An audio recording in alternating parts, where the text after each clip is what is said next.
Bismillahirrahmanirrahim. Assalamualaikum warahmatullahi wabarakatuh. Alhamdulillahi wa kafa, wassalatu wassalamu ala rasulihil mustafa wa ala alihi wa sahbihi wa manihtada. Amma ba'du. A'udzu billahi minasy syaithanir rajim. Ya ayyuhalladzina amanu taqullaha haqqa tuqatih wa la tamutunna illa wa antum muslimun. Para pendengar rahimakumullah, Allah Subhanahu wa ta'ala menciptakan manusia di atas muka bumi ini semata-mata diciptakan untuk beribadah kepadanya. Akan tetapi seperti yang kita lihat, banyak sekali di antara mereka yang berpaling, bahkan tidak mengakui akan keberadaannya. Oleh karena itulah Allah menggolong-golongkan manusia ini menjadi 3 golongan. Yang pertama yaitu golongan orang-orang yang beriman, yaitu mukminun. Yang kedua adalah golongan orang-orang kafir, yaitu kafirun. Dan yang ketiga adalah golongan orang-orang munafik, yaitu munafikun.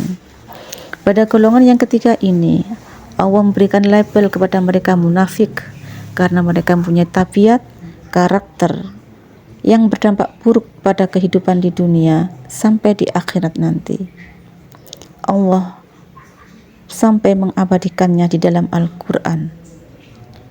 Begitu pula di dalam hadis Bukhari Muslim yang diriwayatkan oleh Abu Hurairah radhiyallahu anhu, yang isinya yaitu: 1. Apabila mereka berkata, maka mereka akan selalu berbohong. Yang kedua, apabila mereka berjanji, maka mereka akan mengingkarinya. Dan yang ketiga, apabila mereka diberi amanah, maka mereka akan berkhianat. Karena tabiat mereka itu seperti ini, maka Allah menurunkan surat Al-Munafiqun khususnya di ayat yang ke-10 sebagai teguran sekaligus perintah dan petunjuk bagi mereka, yang antara lain isinya adalah: A'udzu billahi minasy syaithanir rajim wa anfiqu mimma razaqnakum min qabli ay ya'tiya ahadukumul maut fayaqula rabbi laula akhartani ila ajalin qarib. Dan infakkanlah sebagian dari apa yang telah kami berikan kepadamu sebelum kematian datang menjemput salah satu di antara kamu. Ayat ini sudah sangat jelas dan gamblang, terang benderang bagi orang-orang yang beriman, dan mereka sangat mudah, ringan hati untuk menjalankannya. Akan tetapi bagaimana dengan orang-orang yang munafik? Mereka dengan yang sangat amat berat hati menerima perintah itu. Bahkan mereka lari, tidak mau menjalankannya. Kenapa? Karena mereka berpikir bahwa apa yang mereka miliki selama ini adalah dari jerih payahnya, kerja kerasnya. Mereka lupa bahwa semua itu dia dapatkan karena kemurahan Allah dan ridhonya. Tanpa itu mereka tidak akan pernah memiliki, apalagi sampai menikmatinya. Mereka lalai di dalamnya. Padahal Allah hanya memerintahkan untuk mengeluarkan sedikit saja, sebagiannya saja, tidak separuh, apalagi sampai semuanya, hanya sebagiannya saja untuk diri mereka sendiri. Karena Allah adalah Maha Kaya, langit dan bumi beserta isinya adalah milik Allah, maka Allah tidak membutuhkan harta mereka. Allah hanya ingin menyelamatkan mereka dari siksa api neraka dan siksa kubur. untuk diri mereka sendiri. Tetapi mereka lalai, mereka tidak mau.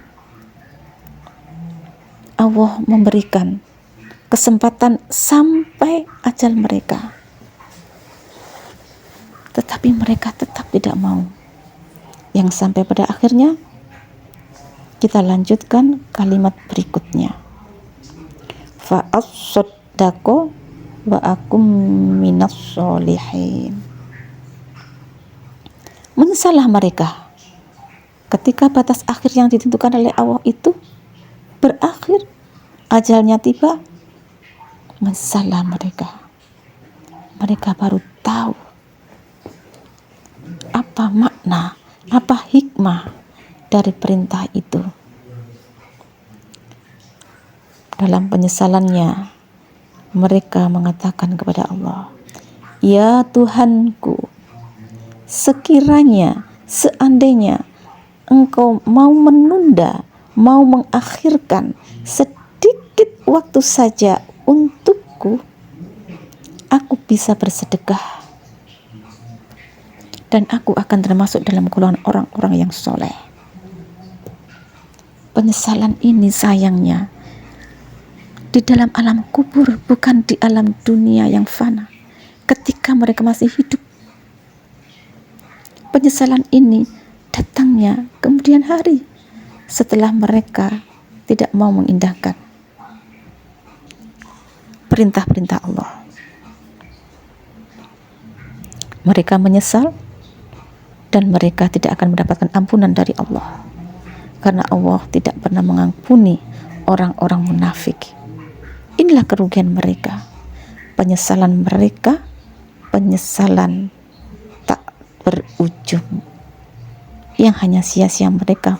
Meskipun mereka berteriak sekeras apapun, Allah tidak akan pernah mengabulkan apapun permintaannya, karena tidak ada ampunan untuk mereka. Otomatis mereka akan kembali ke tempat seburuk-buruknya tempat, yaitu neraka jahanam. Na'udzubillahi min dzalik. Itulah sedikit ulasan dari saya tentang surat Al-Munafikun ayat yang ke-10. Apabila ada kata yang tidak berkenan di hati para pendengar rahimakumullah, mohon untuk dimaafkan, karena kesalahan itu datangnya pastilah dari diri saya pribadi sebagai manusia, sebagai hamba Allah yang tidak sempurna, dan kebenaran itu datangnya murni dari Allah Subhanahu wa ta'ala yang maha sempurna. Selamat menunaikan ibadah puasa Ramadan. Semoga amal ibadah kita diterima Allah Subhanahu wa ta'ala sebagai amal soleh kita yang bisa mengantarkan langkah kita ke surganya Allah. Amin. Nasrun minallah wa fathun qarib wa basyiril mu'minin. Subhanakallahumma wa bihamdika ashhadu an la ilaha illa anta astaghfiruka wa atubu ilaik. Wassalamualaikum warahmatullahi wabarakatuh.